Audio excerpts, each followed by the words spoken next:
Hey, what's up? It's Jim, and this is Movie Crap. I will go through various stories. There will be links below in the description if you'd like further information. Trailers at the end, not so much on the article side, which is usually right before the trailers, and we'll go through all this stuff. And here we go. So let's start things off with kind of the big news that just broke, that Matt Reeves is actually directing The Batman. Earlier in the week, and for most of the week, we were to understand that negotiations had fell out and that he was not going to be directing Batman. And it had actually been published to The Hollywood Reporter. The two other directors they were considering was Fede Alvarez and actually Ridley Scott. That was actually interesting. I'm surprised they would offer Ridley Scott a superhero movie at this time, especially as well established as he is. But it turns out that negotiations, which had once soured, had turned around, or they drove a big dump truck of money up to Matt Reeves' house and said, hey, will you please direct the Batman? Or they made an agreement with Ben Affleck to, like, don't fucking leave the Batman movies right now. Just promise you will stick around for this one. Although a lot of people mentioned that Ben Affleck probably has a pretty strict contract, so there's probably no way he could have gotten out of it anyway. It seems like whichever, that Matt Reeves is definitely directing the Batman, which is also interesting because apparently reactions of test screenings of War of the Planet of the Apes have happened, and a lot of people are saying it's better than even Dawn of the Planet of the Apes. So I'm sure 20th Century Fox is a little like, oh, what the fuck, dude? We're gonna lose this guy before the fourth Planet of the Apes movie. But I wouldn't mind another director coming in, but I really like what he did with Dawn, and I'm very curious about what he's going to do with War of the Planet of the Apes. But yes, he is actually going to be directing the Batman, even though earlier in the week we had all been told he wasn't. So it's a little surprising because apparently a lot of that week he was finishing up post-production on War of the Planet of the Apes and was probably a little too busy, and then he turned around and go, all right, I'll do the Batman. And that's kind of some good news for the DCU, at least. That sounds really promising, and I'm actually kind of excited for Matt Reeves as the Batman. It's announced that Drew Goddard would be helping write Deadpool 2. That story broke last night, and then Ryan Reynolds on Twitter responded to say that Rhett Reese and Paul Wernick are still writing the screenplay and they're the heartbeat of it. Apparently Drew Goddard is consulting. Drew Goddard, of course, wrote Cabin in the Woods and The Martian, but he's a fairly good screenwriter and script doctor. I was kind of a little more excited when I heard Drew Goddard was doing it than these other two guys who I didn't look up at all. But that's kind of interesting. The other news, which sort of relates to Deadpool 2, is Joe Cornihan, who not only is directing Bad Boys 3, which is Bad Boys for Life, and the Raid English language remake, basically, is also writing the X-Force movie. Now, does that mean that he'll be directing it? That seems to happen a lot, but we don't know that. But the interesting thing about the X-Force movie, apparently Deadpool 2 will be used as kind of a backdoor pilot to introduce Cable and Domino, and then after that have the X-Force movie. That's kind of interesting. It's interesting to see how the Deadpool X-Force side of X-Men forms and becomes one thing. And we have even more X-Men news, actually. There's going to be a new X-Men movie. Supposedly it is shooting this summer, and if it is shooting this summer, everyone thinks Simon Kinberg is most likely going to direct it. Now, supposedly, these are a lot of supposed, it is going to be titled Supernova, or X-Men Supernova, and supposedly, that's what everyone says, it's going to be about the Dark Phoenix thing. I don't really want that because I feel like the Dark Phoenix storyline is kind of complicated and would actually work really well for like a trilogy of films, but it's not something they should kind of rush into, as evidenced by, like, you know, the last time they did that. Or maybe do a different X-Men story than the Phoenix and like maybe come back to it later, because there's like a lot of X-Men stories, but whatever. This is interesting as the New Mutants is probably shooting soon, and there's going to be the new X-Men team with Sophie Turner. The younger group that was in X-Men Apocalypse would be what Simon Kinberg's doing. Simon Kinberg, of course, wrote the last two X-Men films, and Apocalypse and Days of Future Past, and even Fantastic Four. People have referred to him as the Kevin Feige of the Fox X-Men kind of universe, except for like Deadpool, which is an entity unto itself. I'm not against Simon Kinberg, although he's never directed, so I'm like sort of against that part of it. So I don't really know what to expect from him as a director. As many of his projects I've liked, there's probably one or two I haven't liked for everyone I have liked. So I'm a little apprehensive about this, and I don't really love where this is going. I'm more excited for New Mutants, and we'll see. I don't know if Simon Kinberg and having like a novice director take on the X-Men is really what that franchise needs at this time, but it sounds like that's what they're going to do regardless of that. Now I have two pieces of news for Netflix, and they're both kind of bigger Netflix things. Mystery Science Theater has now officially, finally, will be back on April 14th. That's Friday, April 14th, 2017. I believe this will mean they'll all go up at once. But yeah, that is the actual date that we will get new Mystery Science Theater episodes, which is the same day as Fate of the Furious and Easter weekend, which April 14th will be a huge day for me. New Fast and Furious and a new Mystery Science Theater. It's just like, holy shit, are you for real? I'm very excited.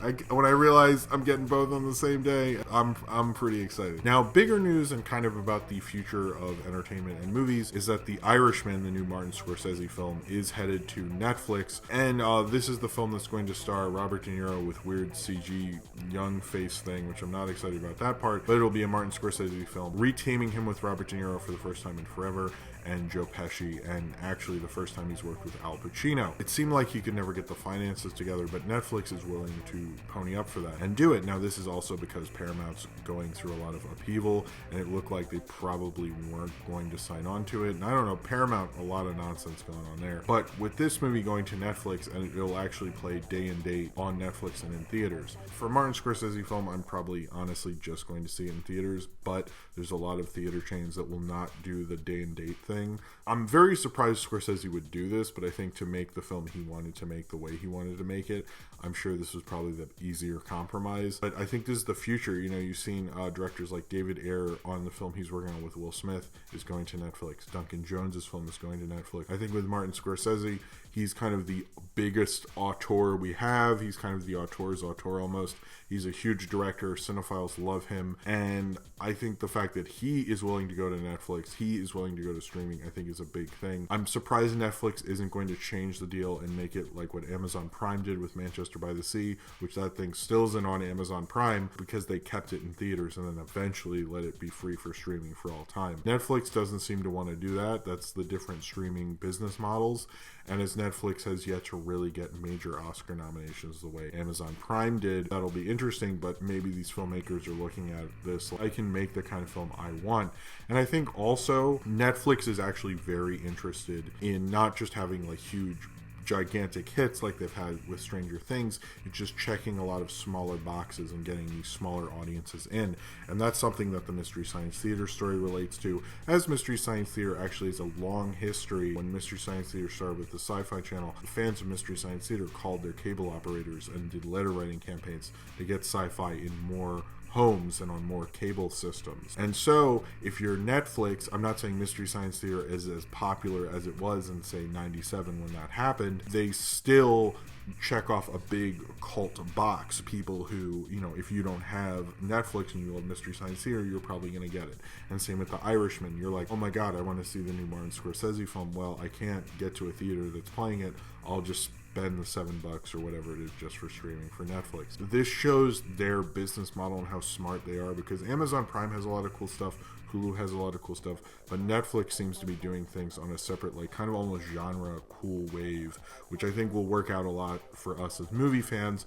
And the fact that we're actually going to get The Irishman is cool. I don't love the day and date thing personally. I understand theaters are expensive, and I'm not saying you should wait as long as what Amazon Prime does, but I think somewhere in between where like a lot of people have said they would have watched Manchester by the Sea leading up to the Oscars, but didn't because like couldn't watch it on Amazon Prime. And what Amazon Prime should have done is release that on Amazon Prime in January or February, and also probably would have, you know, gotten a lot more people to see it, and it probably would have won an award, which it probably most likely isn't going to win any at the Oscars, or maybe one. I think with The Irishman, what would be cool is like let it play in theaters for like a month or two and then put it on streaming. I think would be a fair way to do it. It shows the power of Netflix and the power they're going to have at making whatever project someone wants, because they just have a ton of money, and that's going to be a really cool thing for us, the audience, or at least I hope it is. Hellboy 3 isn't happening. Now, I could have told you that in 2010, but I guess this is a story. Now, I understand why people thought maybe it would, since Guillermo del Toro on his Twitter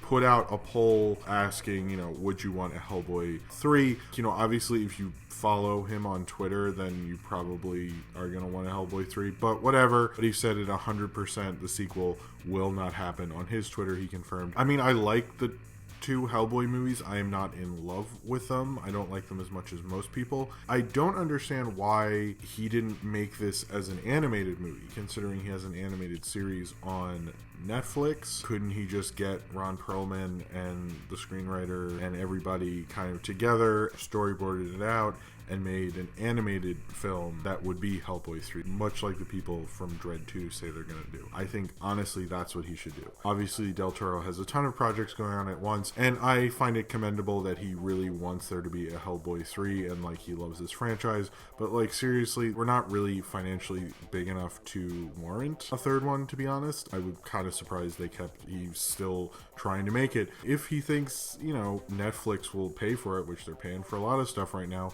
then maybe he should actually make an animated Hellboy 3. I think that would be a cool idea. It doesn't sound like it's ever going to happen at all, so them's the breaks. Also, this wasn't a trailer, so I guess I can talk about this in the early part, is the Alien Covenant or whatever prologue. It's not a trailer. It is, I guess, before the movie happens or something, and it looks cool. It looks kind of like this has more of a style to the original Alien. I think this actually did a better job of selling me on the movie than the trailer did over Christmas. It's interesting they released this now. I assume this is going to play before Logan, since that's a 20th Century Fox movie, as is Alien Covenant. This actually looks pretty cool, and I like seeing Danny McBride especially, so I'm actually fairly excited for this. Apparently, it turns out that I was sort of right when I suggested on Twitter that The Last Jedi could be plural. It came out through foreign countries who had to publish, you know, Last Jedi titles, and, you know, they don't have like single words that can be plural and singular, that it is actually plural. So that could mean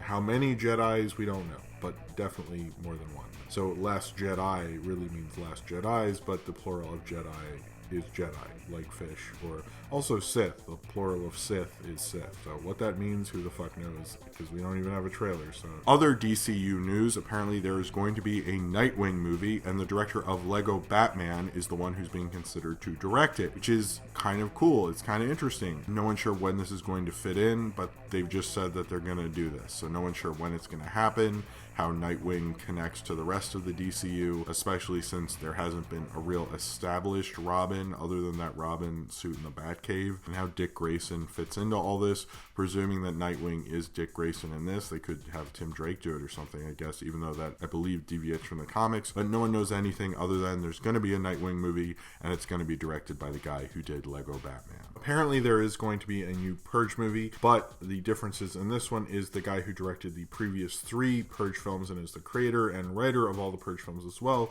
James DeMonaco, is only going to write the 4th one. He's not going to direct it, although he is also developing an anthology TV series to take on the other storylines within the Rage thing. Also, Frank Grillo apparently won't be back, but as this thing is in early development, maybe he will. But I think the cooler thing about the Purge franchise is that you can kind of open it up and do whatever you want. You don't really need characters, and it was cool seeing Frank Grillo back, but honestly, it's better for the franchise to move on. I'm more interested in not having James DeMonaco direct them anymore, although he's still going to be creatively involved. I think that could be a lot of fun having a different director do a Purge film. Now, let's talk about some box office. So last weekend, Lego Batman was number 1 again at $32 million. It has since, in the past week, crossed $100 million. It is still not the highest grossing film of the year. That is still split, but I'm sure it will actually cross that maybe this weekend, probably before Logan, when, you know, all that happens. Of the new releases, Great Wall did the best, which I thought Fist Fight would do better, but I don't know. At $18 million, The Great Wall has made most of its money overseas and is kind of showing the more China Hollywood thing as a film that is appealing more to China and international box office than American ones. Fist Fight made about $12 million and was entered at 5th. It seemed like the top 3 from last weekend dominated, with Lego Batman 1, 50 Shades Darker 2, even though 50 Shades Darker fell 56%, it was still number 2 at $20 million, and John Wick Chapter 2 at 4th. And then A Cure for Wellness, which is the movie I reviewed, came in at 10th with $4 million, probably because it's 2.5 hour runtime, that it was fucking weird and it didn't really have a star in it, probably didn't help. Also in box office, and one thing I wanted to talk about, the worldwide grosses for 2017. Apparently number 1 on Box Office Mojo is Your Name, despite it saying it's made $300 million, and we all know it was released in 2016 and probably made a lot of that then. So I don't know what's going on with that.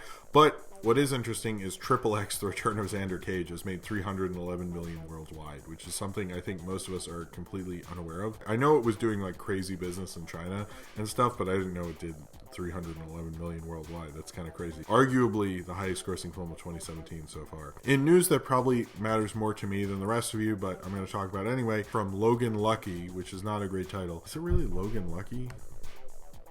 Oh, it is. Damn. Which is the new film directed by Steven Soderbergh. He's returning to filmmaking. I'm a huge Steven Soderbergh fan. I'm very excited for this movie, and you can check out the pic. It's right there, be right around here, but you know, you can look at it in the description also if you want to look at it bigger and stuff. The Friday the 13th reboot that got canceled, there's an article detailing what that movie would have been like in the script that was obviously done, and about how that involved like Jason's dad and Mrs. Voorhees and their relationship. Jason was there as a kid and had like a cool mask that wasn't his mask, it was like a different mask, and them at Camp Crystal Lake. And it sounds like an interesting Friday the 13th film, one that I'm half like, I don't know about. I'm not a big origin story person. Another part of me thinks it could lead to some cool imagery and like a cool way to take Friday the 13th, as they call it, Friday the 13th Part 13, which also is a cool title. And you can check out in much more detail. They pretty much tell you what it would have been like, and since it's apparently definitely not going to happen, let's get to the article part. I guess this is sort of an article, it's not really, but I'm gonna whatever. David Simon, who created The Wire and is a famous Baltimore creative force, honored John Waters when he won a Lifetime Achievement Award at the WGA Awards. You can get a section of his speech through this article, and it's a pretty cool thing where he says fuck normal and stuff like that. Also, you should check out Bedhead Bernie. He made a cool video about Cartoon Brew, which I really recommend and really liked, and you should check that out through the link below. Now on to trailers. There was a King Arthur trailer with Led Zeppelin music, but I still think it was awful. I don't like this King Arthur thing. I do not know what Guy Ritchie has done with his career, making these like really crazy stylized blockbusters, none of which I like really, and I don't think this will be any different. Don't think I'll see this, and the more trailers he puts out, the less I want to see this. Like there's sometimes I'm like, maybe if I'm bored that day, maybe if it's on TV, and now I'm like, maybe if I'm being tortured and I have a choice between Mr. Megorium's Wonder Emporium and King Arthur, I'll probably pick the Wonder Emporium because I have no interest in this, like, whatsoever. And finally, we have the trailer for Song to Song, which is the trailer for the latest Terrence Malick movie, which looks a lot more fun than his usual movies are. I hope it's at least more fun and memorable than, like, Knight of Cups was. This actually looks kind of cool. I love Emmanuel Lubezki's cinematography when he works with Terrence Malick. It actually looks more promising than Knight of Cups, so I have, like, some hype, and I'm a little excited for this. So I hope it's at least a lot better than his last couple have been. So that was Movie Crap. In the last week, I put out reviews of A Cure for Wellness, John Wick Chapter 2, my Oscar predictions, and I finally reviewed Fences, and I have reviewed every